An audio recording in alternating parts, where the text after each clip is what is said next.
Good morning. अपन पिछली class में कहाँ तक थे? अपन गैसेस स्टेट पढ़ रहे थे।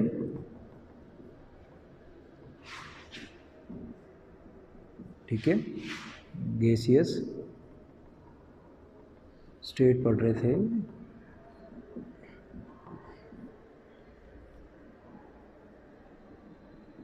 क्या क्या पढ़ लिया था अपन ने? अगर मोटा मोटा बात करें तो पहले एक समीकरण आया था आइडियल गैस इक्वेशन, गैसों के लिए निकाला PV बराबर nRT। ठीक है, ये हो गया। इसके बाद में आपको अणुगति सिद्धांत, गैस के अणुगति सिद्धांतों के अनुसार भी कुछ निकाला गया था। गैस के अणुगति सिद्धांत में कुल 9 अजम्पशन दी गई थी। उन अजम्पशंस के अकॉर्डिंग उन्होंने कहा था कि जो आप PV बराबर nRT जिन नियमों से बनाते हैं, बॉयल से, चार्ल्स से और अवोगाद्रो से, इनसे मिलकर जब आप ये PV बराबर nRT बनाते हैं, ये जो इक्वेशन है इन तीनों नियम को फॉलो करेगी सारी कंडीशंस में। ठीक है, वैसे ही अणुगति सिद्धांत काइनेटिक मॉलिक्यूलर थ्योरी के अकॉर्डिंग एक इक्वेशन आई थी, वो आई थी PV बराबर 1/3 mnv²। ठीक है, mnv²। KMT ने बोला कि ये मेरी इक्वेशन है, ये भी सभी गैसों पर लागू होगी, चाहे जैसी जो भी आप कंडीशन दें उस पर। साथ ही साथ जो आपने ये नियम बताए हैं BCA, बॉयल, चार्ल्स और अवोगाद्रो, इनको भी ये फॉलो करेगी या इससे आप इसको प्रूफ कर सकते हो। ठीक है, अब हुआ क्या था कि यहाँ तक हम गैस को सिर्फ आइडियल ही मान रहे थे, तो भाई आइडियल ही मानेंगे, कुछ भी हो जाए हम आइडियल ही मान के चल रहे थे, पर असल में ऐसी होती नहीं है, आइडियल गैसेस होती नहीं है। तो अब क्या हुआ कि जब रियल गैसेस थी उनमें क्या हुआ कि कुछ ना कुछ वेरिएशन आने लगे, कुछ ना कुछ तो वेरिएशन आने लगे ना, क्योंकि वो हर प्रेशर, वॉल्यूम या हर टेम्परेचर या हर प्रेशर पर तो आइडियल बिहेव करेगी नहीं, थोड़ा सा वेरी होता वो वेरी करने लग जाते। तो यहाँ से वॉन डेर वाल आए थे। कौन आए थे? वॉन डेर वाल इक्वेशन आई थी। वॉन डेर वाल ने अपनी इक्वेशन दी थी, वो इसलिए दी थी कि भाई इसमें 2 अजम्पशंस गलत निकली। एक तो निकली थी आयतन वाली कि भाई जो मॉलिक्यूल का वॉल्यूम होता है वो गैस का जो वॉल्यूम होता है उससे आप उसको नेग्लिजिबल नहीं कर सकते। ठीक है, एक थी उसके जो गैसियस मॉलिक्यूल्स होते हैं उनके बीच में आकर्षण और प्रतिकर्षण रहेगा। ठीक है, अट्रैक्शन और रिपल्शन रहेगा। तो इसके लिए फिर इन्होंने एक और निकाली, वो थी P + n²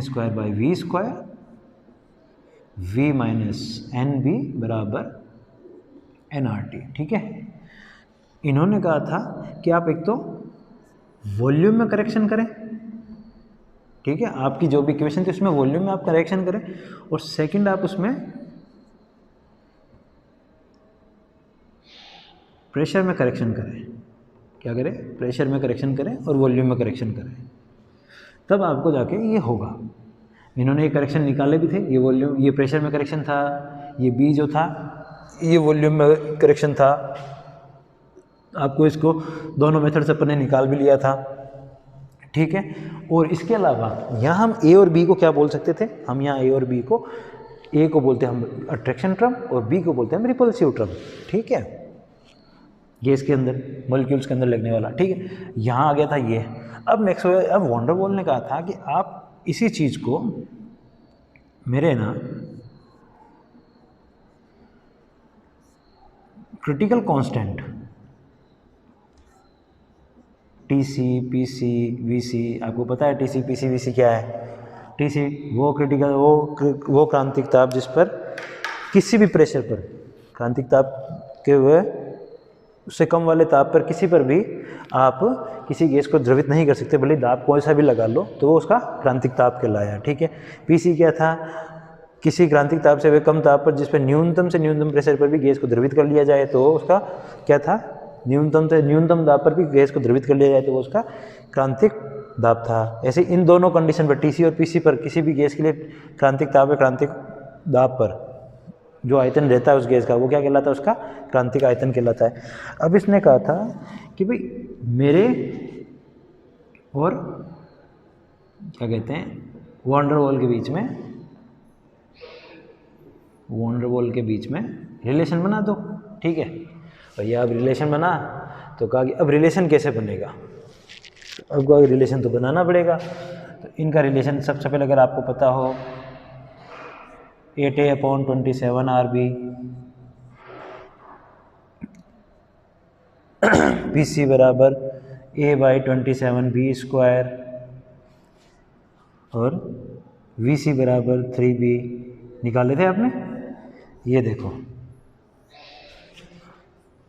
critical van der Waals, critical van der Waals, critical van der Waals, इनके बीच में रिलेशन बन गए। और यहाँ से भाई यहाँ तक में अपन जब ये पढ़ रहे थे तो इसके बीच में एक अपन अगर पॉइंट याद करें तो एक पॉइंट ये भी था ZP/RT तो था, क्या था ये, कंप्रेसिबिलिटी फैक्टर।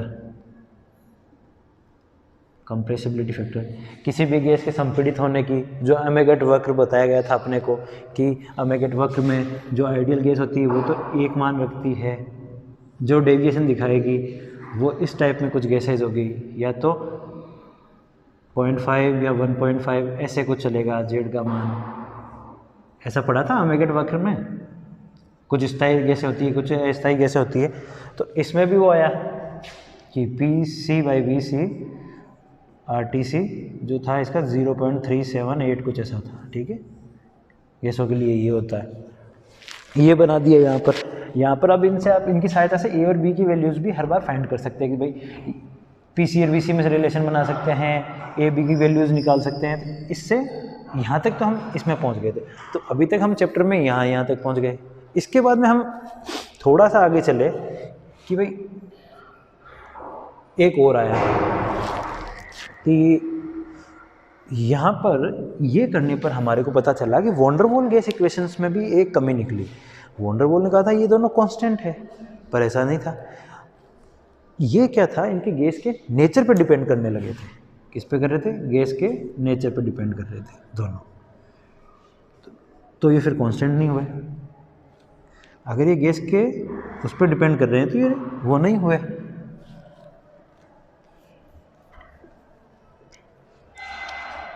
किस पे, ए और बी पे, किस पे डिपेंड कर रही है, गैस पे डिपेंड कर रही है। मतलब ये दोनों कांस्टेंट नहीं है, इसका मतलब ये वेरी कर रहे हैं। तो इस चीज़ के लिए फिर वॉन डेर वाल ने क्या कहा कि आप रिड्यूस्ड इक्वेशन ऑफ स्टेट क्या ले आओ, आप उसी के रिड्यूस्ड प्रेशर, रिड्यूस्ड टेम्परेचर या रिड्यूस्ड वॉल्यूम से उसको मल्टीप्लाई कर लो, और तो आपके ये जो हैं जो गैस पर डिपेंड करने लगे वो हट जाएंगे, और फिर आपकी वो इक्वेशन सब पर लागू होगी बराबर। तो अब वो क्या थी,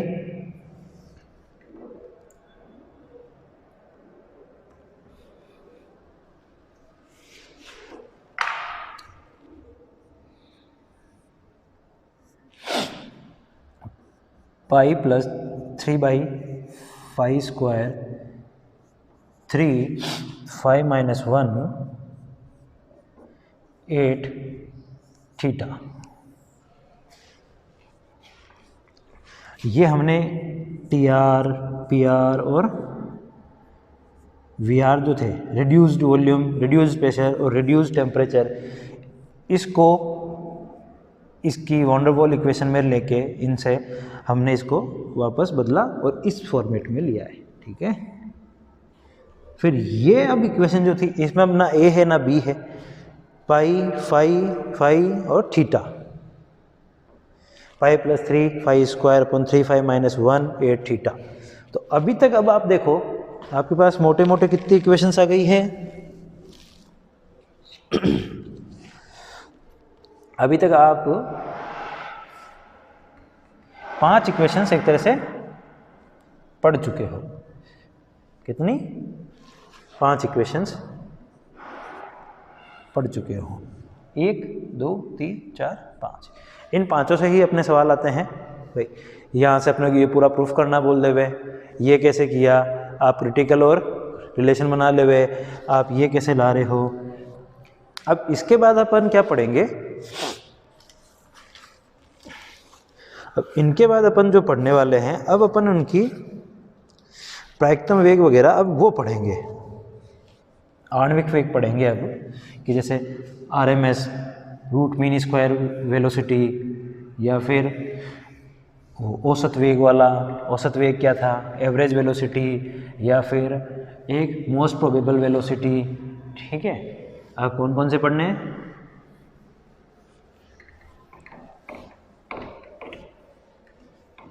भाई 5 इक्वेशंस पढ़ ली है। अब अपन को जो पढ़ना है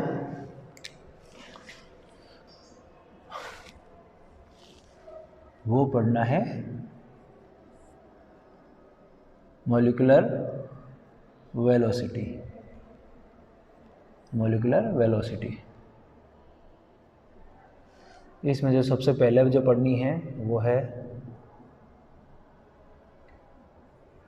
root mean square velocity.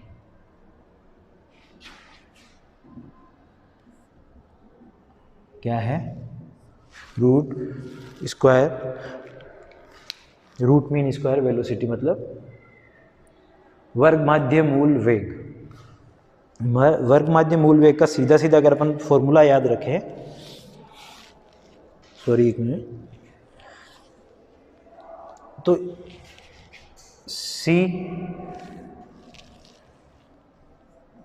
C1 square plus C2 square plus C3 square n तक चलेगा, Cn तक, upon number of molecules.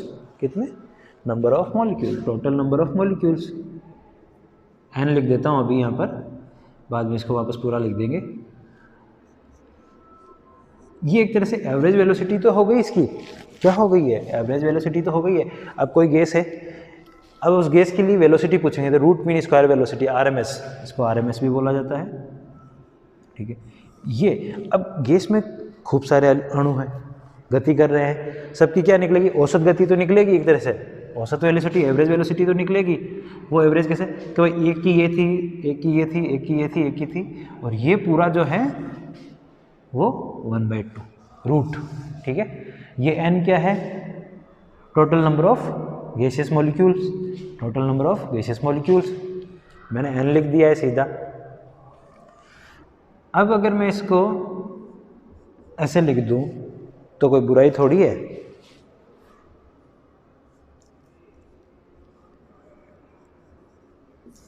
For n मोल के लिए N1 C1 N2 C2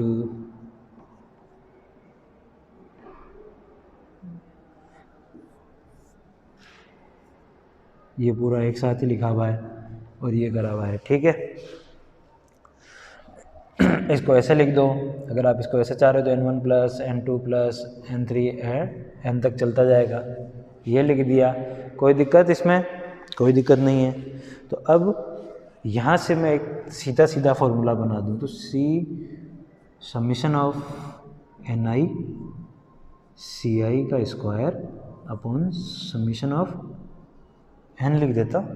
ठीक है, n बड़ा भी लिख सकता हूँ, छोटा भी लिख दिया तो कोई दिक्कत नहीं है। और पूरे पे क्या है? 1/2 मतलब रूट। क्या होगा अब क्या हो रहा है?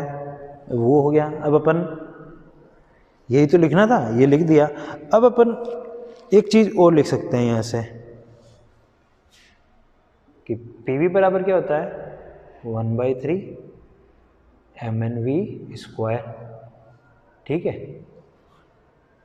तो PV 3 mnv स्क्वायर। ठीक है, अगर ये रूट हटाना तो इसको स्क्वायर कर सकते हैं ना अपन। C स्क्वायर बराबर समीशन ऑफ Ni Ci का स्क्वायर समीशन ऑफ Ni। ठीक है, ये भी तो लिख सकता, इससे ये वाला, ये तो रूट है, रूट को इधर से हटाना इधर कर दिया, तो ये v जो ये भी तो वेलोसिटी है। अगर मैं इसको c से डिनोट करता तो भी वही बात होती। तो अब किसकी जगह क्या रख सकता हूँ? mn। ये mn की जगह ये क्या है? इसको टोटल ये बोल दो m। ठीक है, ये हमने पिछली क्लास में भी पढ़ा था, ये लिख दिया। अब क्या हो सकता है, अब इसमें रिलेशन बनाना है। तो इसमें रिलेशन कैसे बना,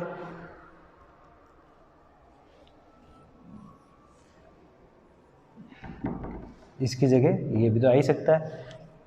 अगर रूट में बात करूँगा तो ये रूट में आ जाएगा, तो c बराबर रूट 3pv/m। अब m जो है टोटल ही तो है, मास ही तो है। m/v क्या होता है आपके, d होता है। m/v क्या होता है, d होता है। तो m/v d लिख दिया। तो अब जो आएगा c बराबर क्या आ सकता है, रूट 3pv/d भी आ सकता है, 3v/d भी आ सकता है, और ये भी हो गया। या फिर c बराबर रूट 3RT/d भी आ सकता है, क्योंकि pv बराबर क्या होता है, RT होता है। अगर n क्या है, 1, तो लिख दिया मैंने ये। तो अब किसी मॉलिक्यूल की वेलोसिटी किस किस पर डिपेंड कर गई, उसका टेम्परेचर, उसकी डेंसिटी, उसके प्रेशर, उसके वॉल्यूम, उसकी डेंसिटी। एक फार्मूला क्या है, ये वाला। अगर मैं इसको ऐसे हटा के ऐसे भी लिख दूँ तो अभी कंफ्यूज मत होना, ये रहा, ये लो।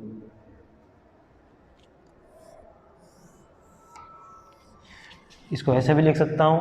फिर मैंने अपने अणुगति सिद्धांत को लिया। अणुगति सिद्धांत के अनुसार, अणुगति सिद्धांत और रूट मीन स्क्वायर वेलोसिटी को रिलेशन बनाया। तो क्या रिलेशन बना, c 3pv/d 3RT/d। ठीक है, पहला रिलेशन, और पहली आ गई रूट मीन स्क्वायर वेलोसिटी की वैल्यू आ गई है।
ठीक है, ये पहला है। सेकंड करेंगे हम एवरेज वेलोसिटी। एवरेज वेलोसिटी का क्या है,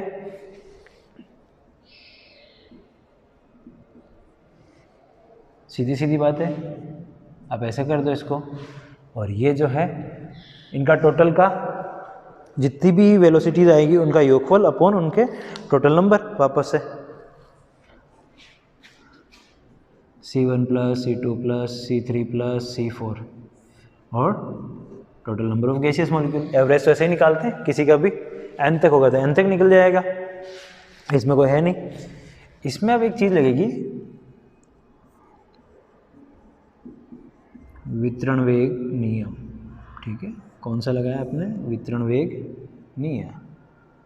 ये है 8RT/πm, 8RT/πm/रूट। ठीक है, क्या लगा, ये क्या लगेगा, वितरण वेग नियम। मैक्सवेल द्वारा दिया गया था, मैक्सवेल द्वारा फाइंड किया गया था गैसेस के लिए ही वितरण वेग नियम। सीधा याद रखना है 8RT/πm का रूट, 8RT/πm का रूट। अब किसको बराबर कर देना है, इसको इसके बराबर कर देना है सीधा सीधा, या इसमें रिलेशन बना लेना है। भाई सिंपल एवरेज वेलोसिटी पूछी जाए तो ये तो है ही है फॉर्मूला, ये लो, ये तो फॉर्मूला है ही है। इसको वितरण वेग नियम से भी तो वितरण वेग नियम में ये है। अब इसमें आप क्या क्या कर सकते हो बताओ।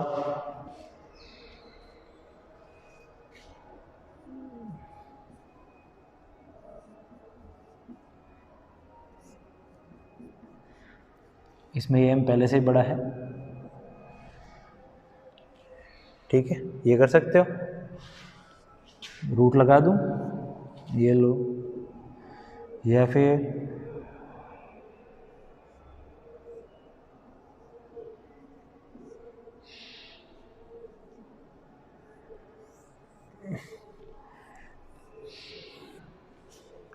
हो गया, रूट मीन स्क्वायर हो गया, एवरेज वेलोसिटी हो गई है, ये फॉर्मूला भी है और ये तो रिलेशन बन रहे हैं वापस और, ठीक है। इसमें वितरण वेग के नियम से रिलेशन बनाया हुआ है, एवरेज वेलोसिटी भी हो गई है। अगली कौन सी पढ़ेंगे अपन इसके बाद की,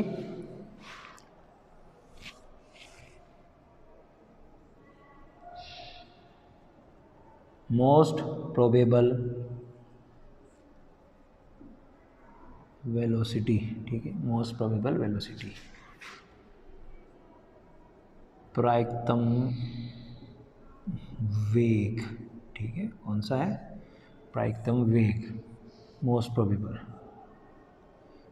इसके बारे में पढ़ना। ये है अल्फा, कौन सा है, अब ये है अल्फा।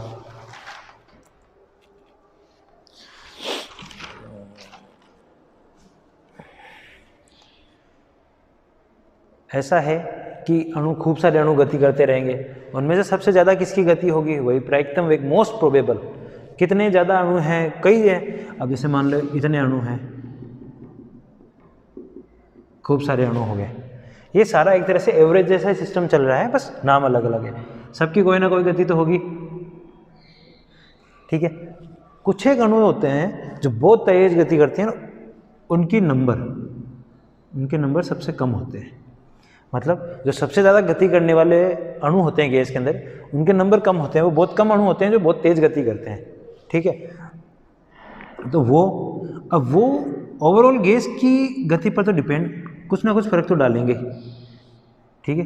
तो वो उनका प्रायिकतम वेग ही तो है, बाकी भी तो हुए वेग, और भी तो वेग हैं, प्रत्येक अणु का कुछ ना कुछ उनका भी वेग है, तो उन सब का मिलकर प्रायिकतम वेग बनेगा, क्योंकि ये अकेला एक बहुत तेज़ दौड़ रहा है, पर ये धीरे धीरे दौड़ रहे होंगे, तो इनका भी इस पर डिपेंड पड़ेगा, तो ये ओवरऑल गैस पे तो फर्क डालेंगे ना, पूरी गैस पे तो ये फर्क डालेंगे, तो वो क्या आएगा, तो वो आपको सीधा याद रखना है, अल्फा बराबर √2 RT/m, ठीक है, √2 RT/m। आप इसको कैसे बदल सकते हो, अल्फा बराबर √2 PV/m, आगे कैसे बदल सकते हो, √2P/D,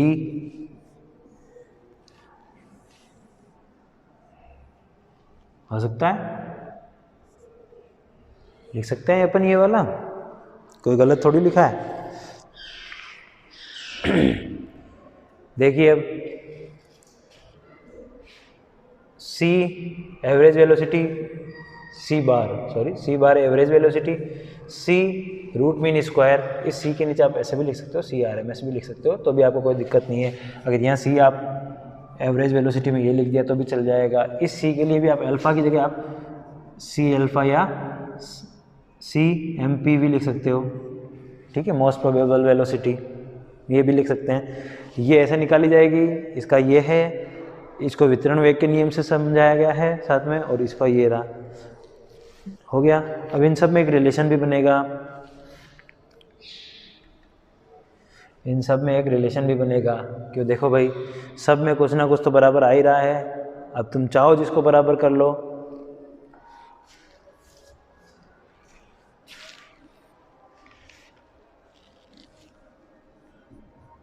देखो मैं लिख के लाया हूँ एक जगह से, वहाँ 1.128 अल्फ़ा बराबर 0.816 C और C बराबर 1.086 C बार, ठीक है।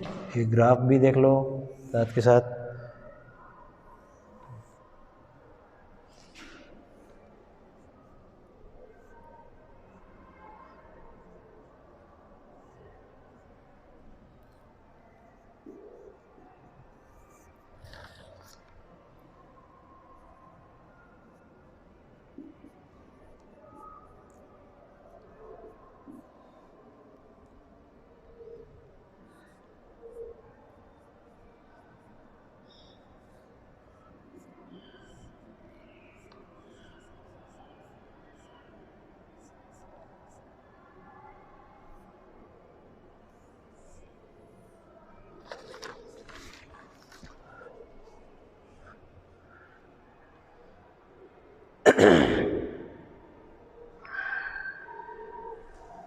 ये देखो,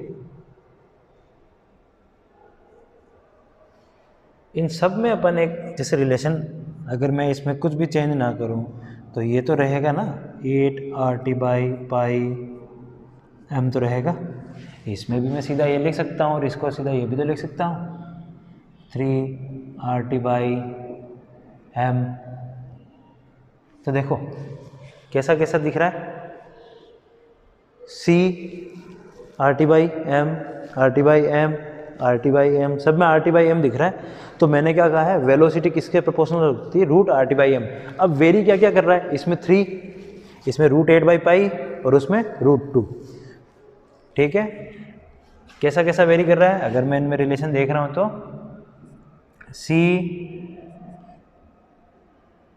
C बार और अल्फा में कैसा कैसा है, या तो मैं लिख दूं कितना,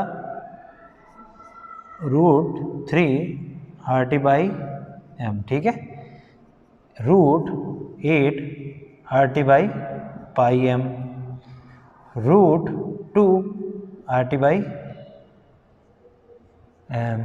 सब में देखो RT/m सब में कॉमन है, ठीक है। तो ये तो कोई सी भी वेलोसिटी लो आप, सबके लिए प्रोपोर्शनली रहेगा एक तरह से, ये तो सब में डिपेंड करेगा। तो अब वैल्यू क्या है, √3 है, √8/π है और √2 है। अब आप भी जानते हो 8/3 हो गया, ये 3.14 से, और ये 2 है, ये 1 है, ये 3, इसका मान कुछ 1.73 होता है, इसका मान 1.14 ऐसा ही कुछ चलेगा। और इसका मान अब देखो, ऑब्वियस ही बात है कम ही आएगा भाई, कितना कम हो सकता है, 2 बार, ठीक है, कितना, 2 पॉइंट कुछ, ठीक है, मान लेते हैं 2 पॉइंट कुछ, 2 पॉइंट है, 2 पॉइंट का अब इसका रूट 1 पॉइंट कुछ, ठीक है। तो सबसे ज़्यादा किसकी वेलोसिटी होगी, ठीक है, सबसे ज़्यादा वेलोसिटी किसकी होगी, अणुओं का अंश सबसे ज़्यादा किसका होगा और वेलोसिटी सबसे ज़्यादा किसकी होगी, ठीक है। रूट मीन स्क्वायर, ये देखिए अणुओं का अंश इसमें कम है, अणुओं का अंश इसमें कम है, पर वेलोसिटी सबसे ज़्यादा है इसकी, ठीक है। इसके बाद ये रहा एवरेज वेलोसिटी, अणुओं का अंश भी ज़्यादा, वेलोसिटी भी ज़्यादा, पर किससे कम, रूट मीन स्क्वायर से कम। अब ये आ गई मोस्ट प्रोबेबल, मोस्ट प्रोबेबल किसी एक ही सबसे ज़्यादा वाले की, वो सबसे, ये रे मोस्ट प्रोबेबल, ये रही अल्फा। अब ये आगे अपन और पढ़ेंगे इसको, तब और अच्छे से समझ आएंगे। तो अगर आपसे पूछ लिया जाए कि रिलेशन बताओ कि भाई root mean square, average velocity और मोस्ट प्रोबेबल वेलोसिटी में सबसे ज़्यादा वेग किसका होता है, ठीक है, तो किसका होता है, ग्राफ से दिख रहा है, सबसे ज़्यादा इसका होता है, इसका RMS का सबसे ज़्यादा होता है, उसके बाद एवरेज का उससे कम होता है, अल्फा का सबसे कम हो गया, क्योंकि वैल्यू हम यहाँ से निकाल पा रहे हैं 1.1 तो यहाँ 7.3 आ गया, √3 का 7.3 आ रहा, तो ये ज़्यादा होगी, ये इससे थोड़ा सा ज़्यादा आएगा क्योंकि ये 2 पॉइंट समथिंग है और ये 2 ही है, तो ये 1.14, ये 1.41 से कुछ थोड़ा सा समथिंग ज़्यादा है, इसलिए अल्फा ये हो गया यहाँ पर CO।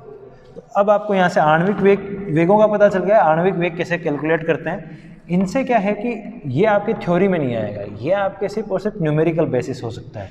आपको इनमें से किसी की भी वैल्यू दे देंगे और आपसे पूछ लेंगे कि उसके लिए आप root mean square velocity find करो या उसके लिए आप एवरेज वेलोसिटी फाइंड करो। ये इसमें रिलेशन पूछ सकता है कि C का कितने अल्फ़ा में क्या रिलेशन होगा, अल्फ़ा का C में क्या रिलेशन होगा, C का C बार में क्या रिलेशन होगा। तो C बार का अल्फ़ा में रिलेशन क्या है, 1.128 अल्फ़ा, अल्फ़ा का 0.816 C का 1.086 C बार, ठीक है।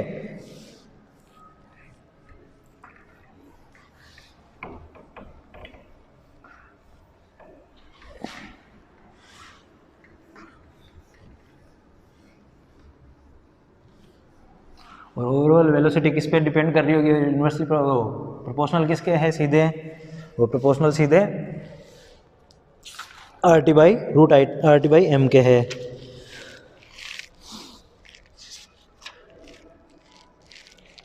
अब अपन कोई एक दो सवाल देखें।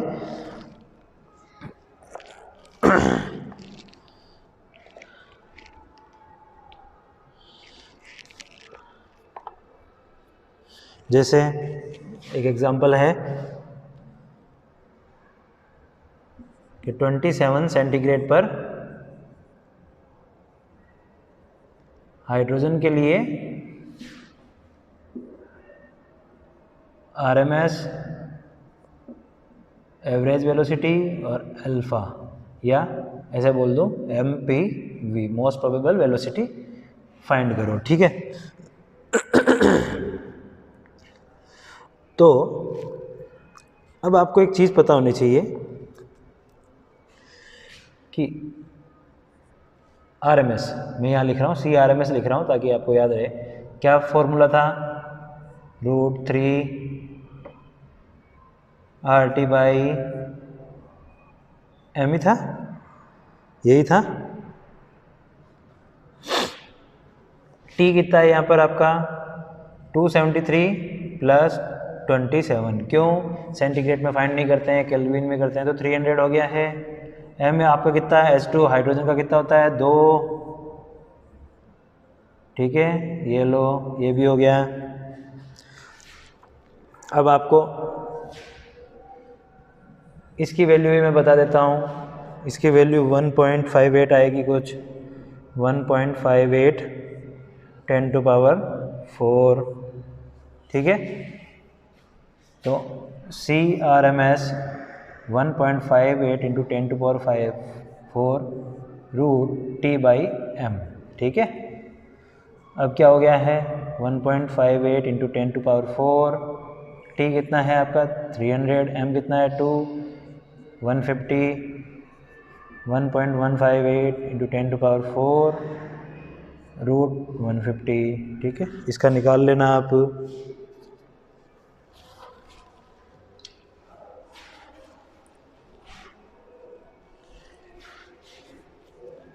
हो गया। इसी के लिए अब आप क्या निकालोगे, एवरेज। एवरेज का क्या फॉर्मूला था, C एवरेज लिख रहा हूँ मैं सीधा ही, 8 RT/m, सबकी वैल्यू रख लो भले ही चाहे हो तो, R की जूल में रख लेना, जो मैंने वहाँ से यूनिट में बता रहा था। यहाँ से भी कर सकते हो, इसका हो गया। यहाँ से MPV कैसे निकालोगे, √2 RT/m, फिर से वही m है R है, इसको पूरा गुणा कर लो और बाहर निकाल के कर सकते हो सॉल्व, ठीक है। ये हो गया ऐसे। और कोई सवाल देखना है तो वो भी देखते हैं अपन, कोई अच्छा सा मिले तो।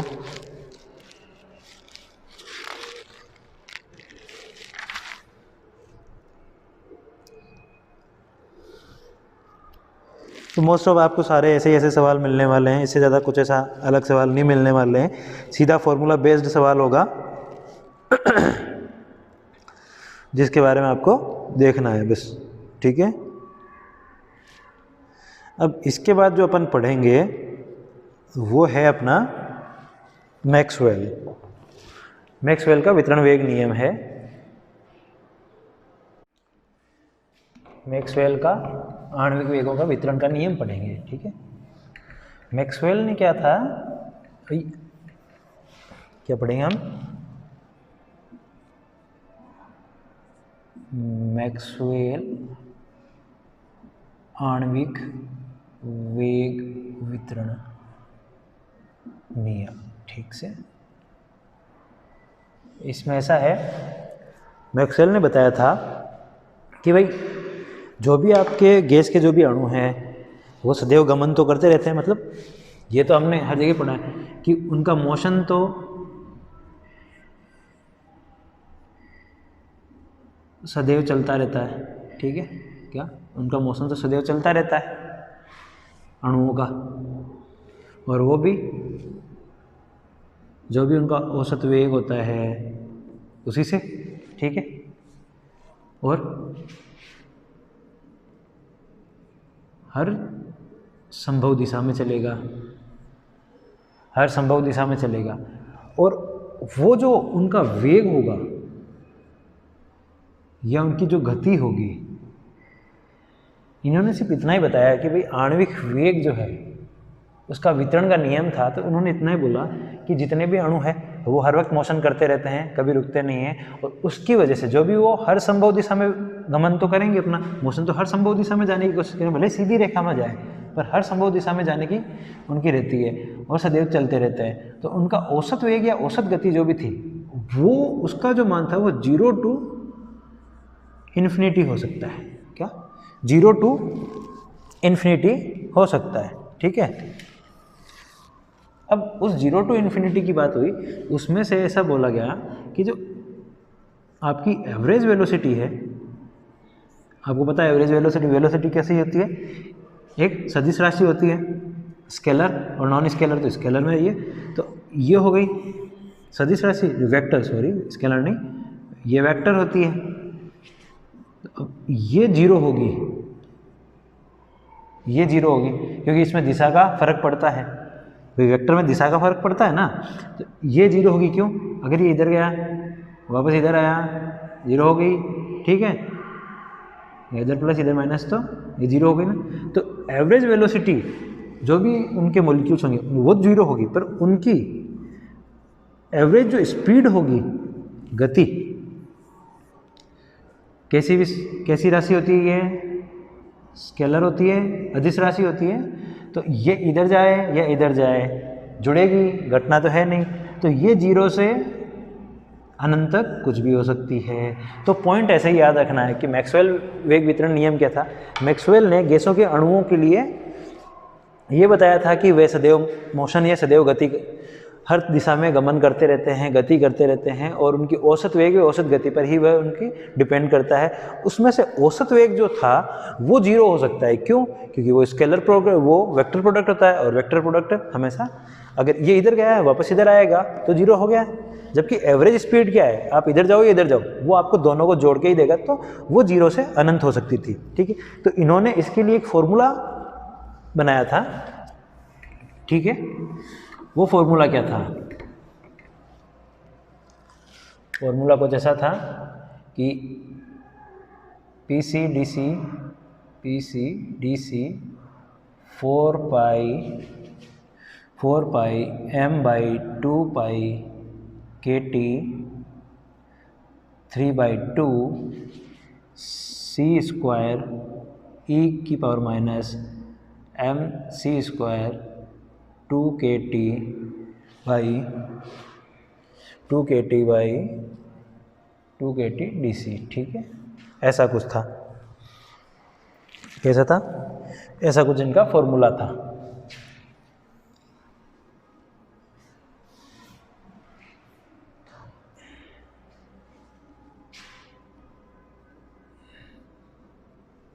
C क्या था? वेग।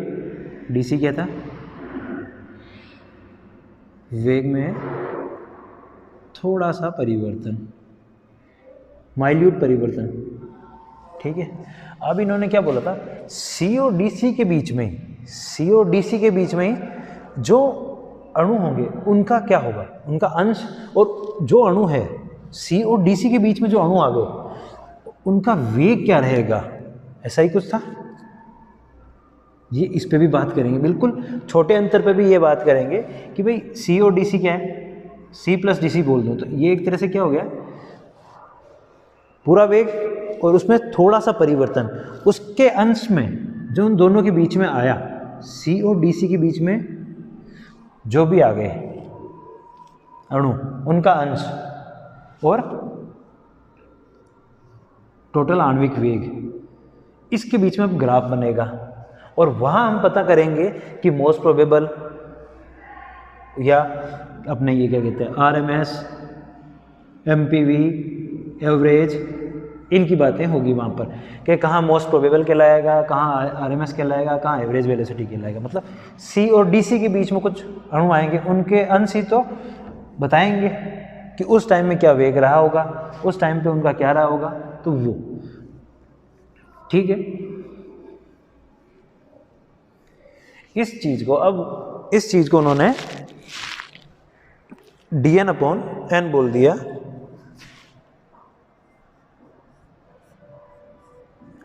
ये बोल दूं मैं dn/n नॉट, ये क्या है, टोटल नंबर ऑफ है, और उसमें से कुछ मोल बिंदु उसके अंदर आ गया है, वो है क्या है, ये जो है ये यही है पूरा, dn/n नॉट बोला या n बोला है, ये वाला, ठीक है। इस PCDC के ही बारे में ऐसा कुछ बोल सकते हैं, ये पूरा ये है। तो अब अपन क्या लिख सकते हैं, अब इसकी जगह अपन ये लिख सकते हैं फॉर्मूला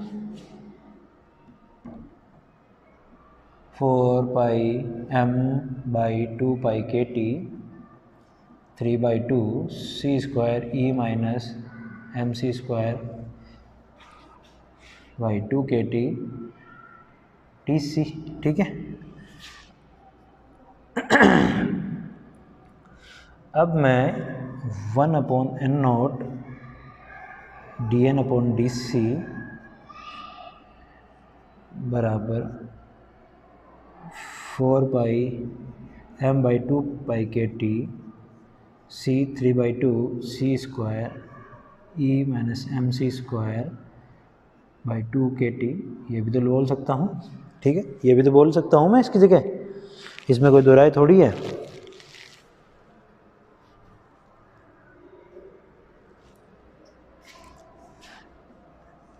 ये यही तो था C और DC, किसके बीच के अंश भिन्न है, ये कहाँ का अंश है, ये कुल अणु थे, और ये n0 वो अंश है, कहाँ का, C प्लस DC, मतलब C व C प्लस DC के बीच का ही तो हुआ एक तरह से, या C प्लस DC बोल दो, C व C प्लस DC के बीच का इस वेग के दौरान ये अंश है, इसको मैंने ऐसा लिख दिया है, ठीक है। ये फॉर्मूला, आपको फॉर्मूला सीधा इसका याद ही रखना है, इससे ज़्यादा इसमें कुछ नहीं करना है कि भाई इन्होंने वेग और थोड़े से वेग में परिवर्तन के साथ में उनके अंश में देखा कि उनके अंश कैसे कैसे वेग के साथ वेरी करेगा। अब क्या वेरी करेगा ये तो अपने को यहाँ से कुछ पता नहीं चला, यहाँ से तो अपने को फॉर्मूला पता चले, ठीक है। अब यहाँ पता करने वाली बात ये है, ये आपने सब लिख लिया, अभी थोड़ी देर पहले मैंने आपको बोला ही था, अब क्या होगा कि इसके और इनकी वेलोसिटी के बीच में ग्राफ बनेगा, किसके, इनकी इनकी वेलोसिटी के बीच में ग्राफ बनेगा, वो टेम्परेचर के साथ भी रहेगा। यहाँ हम ये अंश ले सकते हैं P, या फिर इसे dn/n0 बोल सकते हैं, ठीक है। यहाँ अपन इसकी वेलोसिटी बोल सकते हैं, टेम्परेचर भी आएगा साथ के साथ यहाँ पर, इसका कुछ ऐसे होगा,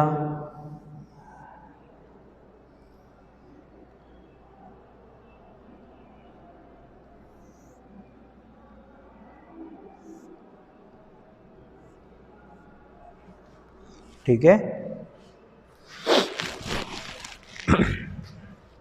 ऐसा कुछ ग्राफ होगा इसका। अब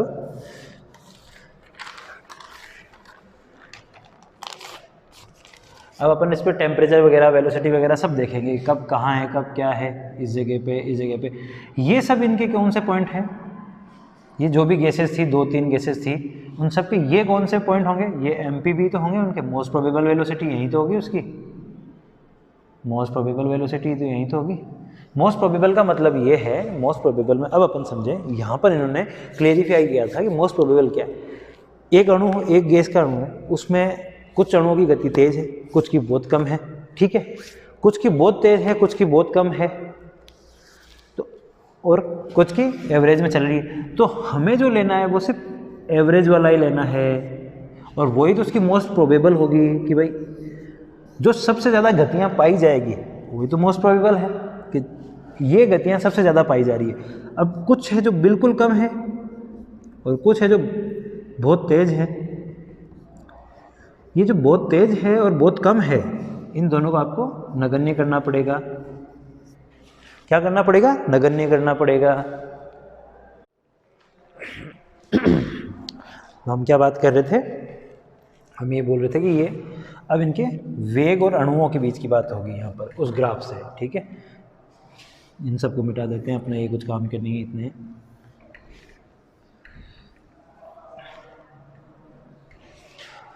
अब बताओ, जैसे कोई अणु होगा,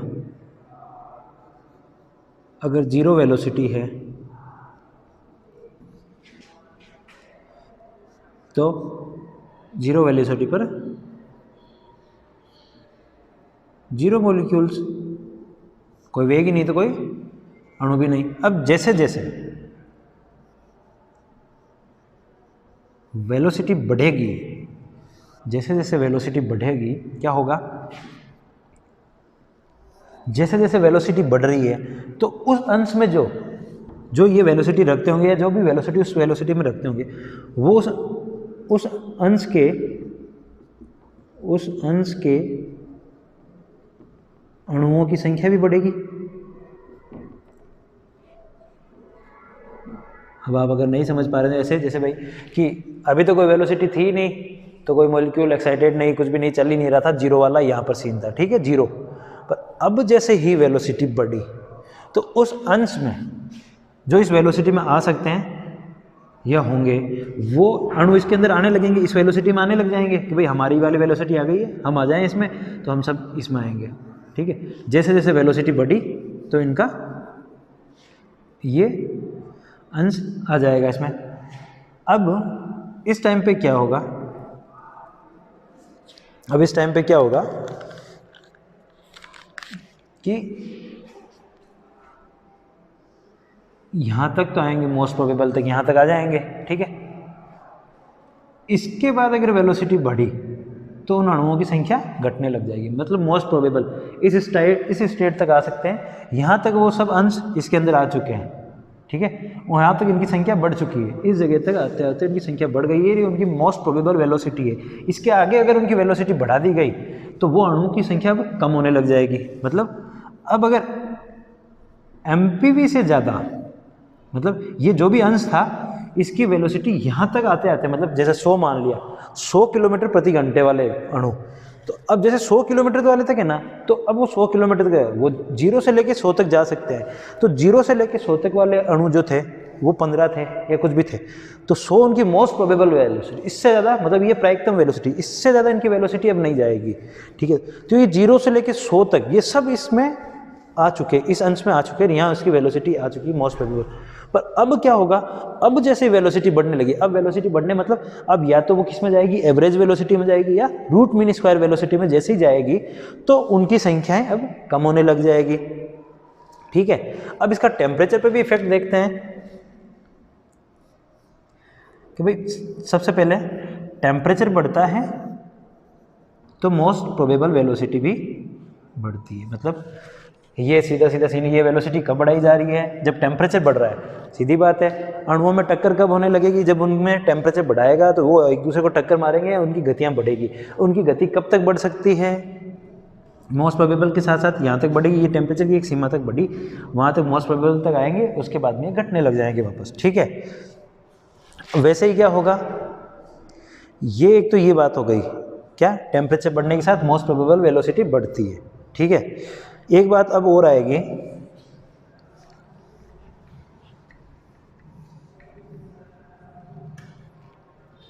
कि पहला पॉइंट तो आ चुका है, टेम्परेचर बढ़ने के साथ मोस्ट प्रोबेबल वेलोसिटी बढ़ती है, उस अंश में ही बढ़ती है, उसके बाद वापस घटेगी। ये बात याद रखना है कि वेलोसिटी ज़्यादा हो चुकी है अब तो वापस कम हो जाएगी, ठीक है। अब क्या होगा, अगर टेम्परेचर बढ़ेगा, एक टाइम से ज़्यादा बढ़ चुका है, तो उस टाइम में हाइट, उसकी ऊंचाई, वक्र की ऊंचाई कम होती जाएगी, ठीक है। क्या कम होती जाएगी, उसकी टेम्परेचर बढ़ने के साथ साथ वक्र की, ये देखो जैसे मान लो ये टेम्परेचर यहाँ था, अब टेम्परेचर जैसे बढ़ा, ये टेम्परेचर बढ़ा तो यहाँ वक्र यहीं आ गया है, और टेम्परेचर बढ़ा तो ये यहीं आ गया है। ये T3 है, ये T2 है, ये T1 है। तो T3 ऑब्वियस सी बात है सबसे ज़्यादा है, T2 उससे कम है, T1 इससे कम है। ठीक है, जैसे जैसे टेम्परेचर बढ़ता है ग्राफ में कर्व की ऊंचाई क्या होती है, डिक्रीज होती जाती है, और ये डिक्रीज होती जाएगी तो नंबर ऑफ मॉलिक्यूल भी डिक्रीज होते जाएंगे।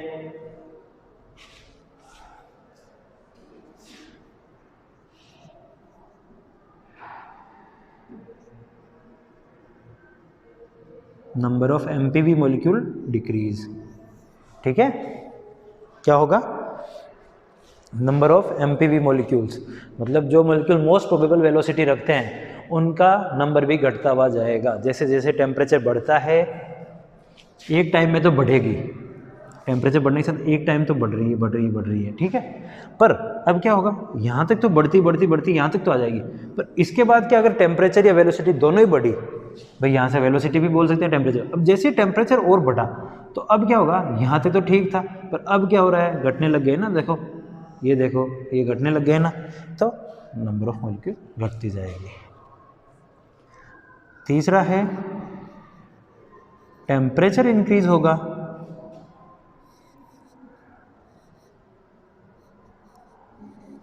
Width of curve, temperature increase होगा तो विड्थ ऑफ कर्व मतलब चौड़ाई, कर्व की चौड़ाई, कर्व की चौड़ाई क्या हो रही है, बढ़ती जा रही है। यहाँ थोड़ा सा ज़्यादा फ्लैट हो रहा है, यहाँ ये सबसे शार्प होगा, जो पहला है वो सबसे ऐसे वाला है, जबकि दूसरा वाला जो है वो थोड़ा सा ऐसे है, और जो तीसरा वाला है वो आराम से ऐसे वाला है। इसकी जो विड्थ है ये यही है, इसकी विड्थ बढ़ी, इसकी विड्थ और बढ़ चुकी है। ठीक है, हाइट देख लो, हाइट तो ये है ही है, ये इसकी हाइट, ये इसकी हाइट, ये इसकी हाइट, और ये इसकी विड्थ, ये इसकी विड्थ, ये इसकी विड्थ। तो टेम्परेचर बढ़ेगा तो विड्थ बढ़ेगी, और विड्थ बढ़ेगी तो वापस से अब विड्थ बढ़ेगी तो क्या होगा, विड्थ बढ़ी, देखो यहाँ पर, तो इस जगह पे देखो, सिर्फ इसी जगह पे, इसके बाद तो फिर वही हो जाएगा कि टेम्परेचर ज़्यादा बढ़ गया तो वेलोसिटी ज़्यादा बढ़ जाएगी। अब वो अणु आएंगे जिसके पास एवरेज वेलोसिटी हो या फिर रूट मीन स्क्वायर वेलोसिटी वाले अणु इधर आएंगे। ठीक है, पर इस जगह पे क्या होगा, इस जगह पे अगर देखा जाए विड्थ बढ़ी हुई है तो यहाँ पर नंबर ऑफ मॉलिक्यूल्स है जो एमपीवी रखते हैं वो थोड़े ज़्यादा होंगे, यहाँ बहुत कम होंगे, यहाँ थोड़े ज़्यादा होंगे। तो अगर कुछ समझ नहीं भी आया हो तो एक बार वापस देख लेते हैं इस चीज़ को, क्योंकि आपको इसके बारे में ज़्यादा कुछ नहीं लिखना है। ये तो फॉर्मूला था, जो मैक्सवेल ने जो बताना चाहा वो बस ये कहा कि भाई जैसे ये कोई एक जो भी गैस है उसका ग्राफ ये होगा, ठीक है, फिर एक ये होगा और एक इसका थोड़ा और बड़ा कर दो भाई, ये लो, ठीक है, एक ही ग्राफ के, ये T1 होगा, ये T2 होगा, ये T3 होगा, तो ये T3 यहाँ पर है, ये T2 यहाँ पर है, ये T1 यहाँ पर है। ये आप वेलोसिटी और टेम्परेचर दोनों में देख रहे हैं, और यहाँ इनका मॉलिक्यूल का अंश देख रहे हैं। ठीक है, अब क्या हुआ कि टेम्परेचर बढ़ा, और जैसे जैसे टेम्परेचर बढ़ा, ठीक है, क्या हुआ, यहाँ तक चलो देखो, इस जगह तक क्या हुआ कि भाई टेम्परेचर और वेलोसिटी दोनों बढ़ी, टेम्परेचर और वेलोसिटी दोनों बढ़ी। जैसे जैसे दोनों बढ़ी तो उस अंश में या उस फ्रैक्शन में जो मॉलिक्यूल्स आने वाले थे जो इतनी वेलोसिटी रखते हैं वो यहाँ तक आए, और वो कहाँ तक आए, इस जगह तक आए, मोस्ट प्रोबेबल वेलोसिटी तक आए। मतलब इस पार्टीशन में जो भी अणु हैं उनकी गति यहीं तक रह सकती है। अगर इस वेलोसिटी और इस टेम्परेचर से आगे टेम्परेचर चला गया है तो ये क्या करेंगे, घटने लग जाएंगे। अब इस वेलोसिटी में बहुत कम मॉलिक्यूल्स रह चुके हैं, मोस्टली मॉलिक्यूल्स इस गति तक आ चुके हैं। अब यहाँ वो मॉलिक्यूल्स आ रहे हैं जिनके पास या तो एवरेज वेलोसिटी है या फिर रूट मीन स्क्वायर वेलोसिटी है। ठीक है, और अपन ने एक ग्राफ बनाया था, तो सबसे ज़्यादा वैसे भी कौन थी, CRMS, और ये MPV। ये तो मोस्टली जो रखते हैं वो है, ये थोड़े ज़्यादा, ये सबसे कम। ठीक है, और जो सबसे कम होते हैं, मैक्सवेल ने क्या बोला कि जो बहुत ज़्यादा तेज है और जो बहुत ज़्यादा कम है, उनको आप यहाँ वाले और यहाँ वाले, इनको आप नेगलेक्ट करो। आपके लिए काम की सिर्फ मोस्ट प्रोबेबल वेलोसिटी वाले ही आएंगे, क्योंकि यही तो आपको असल में बताएंगे।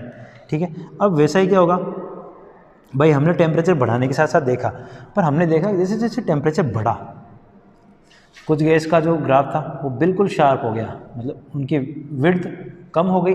विड्थ कम हो गई इसका मतलब यहाँ से यहाँ तक तो आ रहे हैं, पर यहाँ जो मॉलिक्यूल टिकने चाहिए या यहाँ जो मॉलिक्यूल मोस्ट प्रोबेबल के लिए होने चाहिए वो कम है, ज़्यादा है ही नहीं है। बहुत कम मॉलिक्यूल यहाँ पर आ रहे हैं जिनका मोस्ट प्रोबेबल वेलोसिटी को शो कर रहे हैं, बहुत कम। फिर तो घटने वाले आ गए वापस। ठीक है, किसके साथ, टेम्परेचर बढ़ने के साथ और वेलोसिटी बढ़ने के साथ। इस ग्राफ में क्या हुआ है, इस ग्राफ में मोस्ट प्रोबेबल मॉलिक्यूल्स ही कम है। किन के कंपैरिजन में, 2 और 3 के कंपैरिजन में। सबसे कम किस में होंगे, सबसे कम होंगे, इसको 1 नंबर ग्राफ, इसको 2 और इसको 3। तो सबसे कम मॉलिक्यूल किस में होंगे, मोस्ट प्रोबेबल के टाइम पे, मोस्ट प्रोबेबल वेलोसिटी के टाइम पर सबसे कम मॉलिक्यूल किस पर होंगे, ग्राफ 1 में। सबसे ज़्यादा किस में होंगे, सबसे ज़्यादा 3 ने, क्योंकि यहाँ देखो, यहाँ काफ़ी ब्रॉड पीक हो गई है, ब्रॉड। तो ये यहाँ से यहाँ तक सारा का सारा क्या कहलाएगा, एक तरह से कांस्टेंट सा चल रहा है। तो इसका मतलब यहाँ पर वो MPV हो चुका है। यहाँ पर थोड़ा सा है तो इससे थोड़े कम रहेंगे, तो यहाँ आ गए।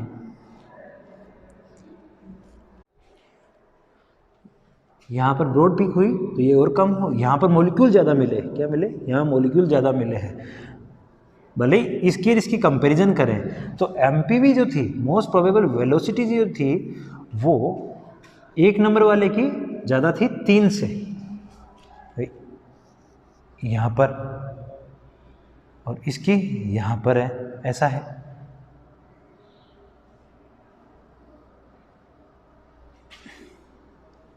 ठीक है, तो ये रहा। अब टेम्परेचर का इसमें हाइट के साथ भी रिलेशन दिया था, टेम्परेचर के साथ विड्थ के साथ भी रिलेशन दिया था। विड्थ जैसे जैसे बढ़ती जाएगी, मतलब चौड़ाई बढ़ेगी, तो नंबर ऑफ मॉलिक्यूल्स बढ़ जाएंगे, फ्रैक्शन बढ़ जाएगा। जैसे जैसे हाइट बढ़ेगी तो number of molecules most probable velocity रखने वाले कम हो जाएंगे। यही तो बात है बस। इसके अलावा अब इसको क्या था, इनको 2 जनों ने, जिन्होंने इनको प्रायोगिक रूप से भी सत्यापित किया था, एक तो स्टर्न था, दूसरा इसका लेमर्ट था। लेमर्ट और स्टर्न ने इसको प्रायोगिक रूप से प्रैक्टिकली भी प्रूफ किया था।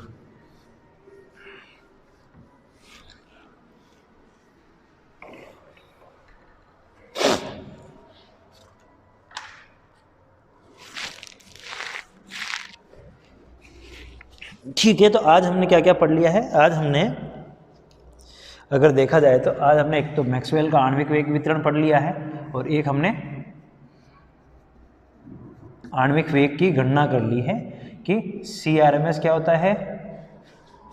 CRMS का पढ़ लिया, C बार पढ़ लिया और अल्फा पढ़ लिया। इनमें रिलेशन भी देखा था कि ये 2RT/m था, ये 8RT/m था, और ये √3RT/m था। ये रिलेशन पढ़ा, मैक्सवेल में ये पढ़ा। इसके अंदर हमने ग्राफ को ऐसे देखा कि, और इसके लिए हमने ये भी देखा था कि मोस्ट प्रोबेबल कहाँ होता है, यहाँ पर होता है। ठीक है, वेलोसिटी में देखें तो मोस्ट प्रोबेबल वेलोसिटी यहाँ आएगी। यहाँ कौन आएगा, C बार आएगा। यहाँ कौन आएगा, CRMS आएगा। अगर पूछा जाए तो अपने लिए कौन डिपेंडेबल रहेगा किसी भी गैस के लिए, मोस्ट प्रोबेबल वेलोसिटी वाले अणु, मतलब ज़्यादातर तो यही रख रहे हैं, यही वाले। इसके बाद तो जैसे जैसे वेलोसिटी बढ़ेगी वैसे वैसे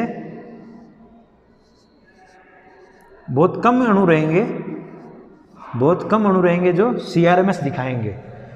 उससे थोड़े से ज़्यादा होंगे जो C बार, मतलब एवरेज वेलोसिटी दिखाएंगे।